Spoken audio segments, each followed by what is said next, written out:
Invasão na Ucrânia.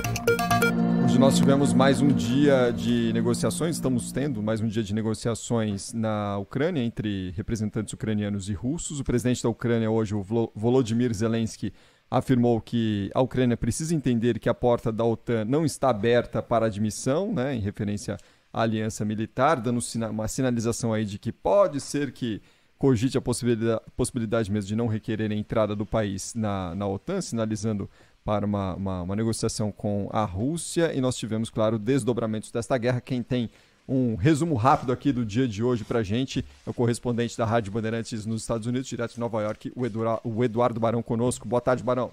Boa tarde para você, para todo mundo aí no Brasil. Continua o cerco à capital ucraniana, Kiev. Inclusive, novos prédios residenciais voltaram a ser alvos de ataques nesta terça-feira.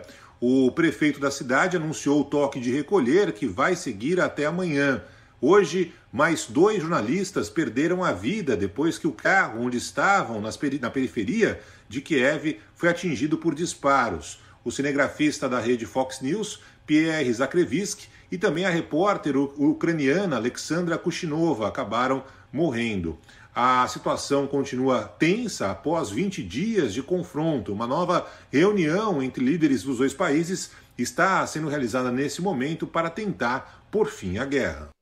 E aí, Lana, a gente vê mais uma vez jornalistas envolvidos sendo vítimas aí dessa guerra maluca entre Rússia e Ucrânia, né? Mais um, infelizmente, né? Cris Panvec, as pessoas que estão lá para trabalhar, para noticiar o que está acontecendo, os bombardeios já se aproximando de Kiev há dias, muitos civis sendo retirados de escombros. Ontem, imagens fortíssimas do Ian Boechat no Jornal da Band. Fica difícil até de ficar olhando para a tela, assim, gente, porque é uma angústia. A gente fica pensando o que deve ser a cobertura, o trabalho de um repórter que se coloca em tamanho risco para trazer informação de verdade, de qualidade.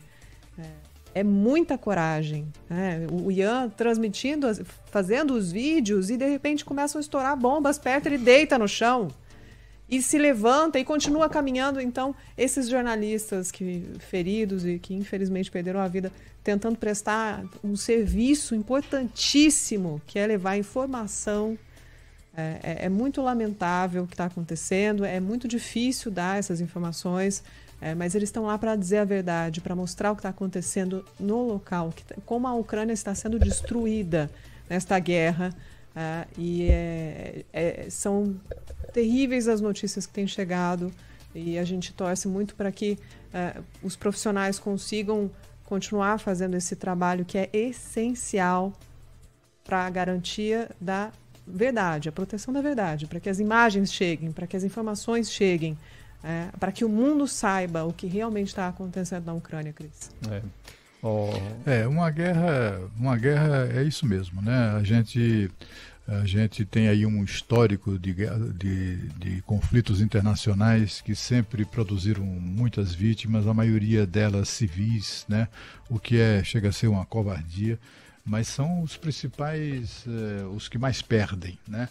É só você lembrar dos 6 milhões de judeus que foram vítimas do Holocausto dos nazistas, né? Provocado pelos nazistas na Segunda Guerra Mundial. Eram todos civis. Não tinha ali forças armadas de judeus. Não, eram civis. Eram crianças, eram mulheres, né? Eram velhos, eram pessoas absolutamente indefesas que foram trucidadas pelos nazistas. As guerras são sempre muito cruéis com os civis. E entre estes os jornalistas, né? Muitos jornalistas tombaram nas guerras ao longo de toda a história da humanidade, sobretudo nos últimos, do século passado para cá, né? Costumava-se dizer nos Estados Unidos, sobretudo, que se a guerra do Vietnã tivesse sido travada quando já se utilizassem das transmissões ao vivo pela televisão, os Estados Unidos teriam abandonado o campo de batalha há muito tempo antes, né?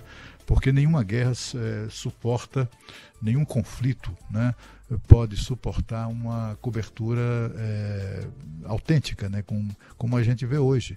Hoje não é apenas o trabalho que se vê nos veículos de comunicação formais e também nas redes sociais, não é apenas o trabalho desenvolvido pelos jornalistas, que chega a ser heróico, né? Mas das pessoas. Cada cidadão tem uma arma na mão, que é o seu celular, né? Ele vai filmando aquilo ali, põe nas redes sociais, viraliza, e cada um daqueles filmes, daqueles flagrantes, acaba se transformando em denúncias contundentes das atrocidades da guerra, que são de parte a parte. Tem ali uma guerra também de comunicação, que é travada entre as partes, né? E aí, nesse campo, por exemplo, a Ucrânia está ganhando de lavada, né? Essa guerra da comunicação, quem está vencendo é a Ucrânia.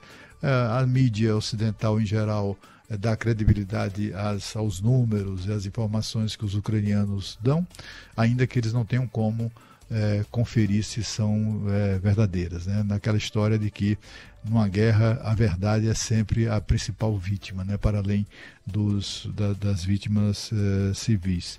O Ian Boechat disse um dia esses dias aí, uma coisa que é absolutamente angustiante, né? Ele dizer que esses estouros, né, na verdade, são mísseis. Né, são mísseis disparados, e ninguém sabe a origem, a rigor, né? Se tem ali um fogo cruzado, pode ser de um lado, pode ser de outro, mas o fato é que ele disse o seguinte, que quando o míssil se aproxima, ele é precedido de um assovio, é um barulho assim que é bem característico, e aí ele disse que não tem outra alternativa a não ser se abaixar, se deitar e rezar para que a bomba não caia perto, ou não caia próximo, não atinge as pessoas.